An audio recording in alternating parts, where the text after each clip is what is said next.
إن الذين كذبوا بآياتنا واستكبروا عنها لا تفتح لهم أبواب السماء ولا يدخلون الجنة حتى يلج الجمل في سم الخياط وكذلك نجزي المجرمين لهم من جهنم مهاد ومن فوقهم غواش وكذلك نجزي الظالمين والذين آمنوا وعملوا الصالحات لا نكلف نفسا إلا وسعها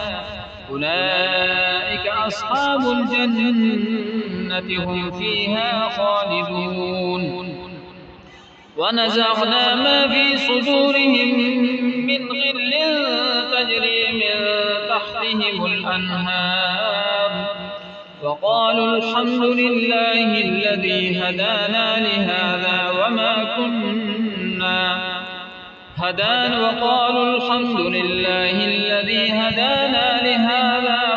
كنا لنهتدي لولا أن هدانا الله لقد جاءت رسل ربنا بالحق ونودوا أن تلكم الجنة أورثتموها بما كنتم تعملون ونادى أصحاب الجنة أصحاب النار أن قد وجدنا ما وعدنا ربنا حقا فهل وجدتم ما وعد ربكم حقا قالوا نعم فأذن مؤذن بينهم اللعنة الله على الظالمين الذين يصدون عن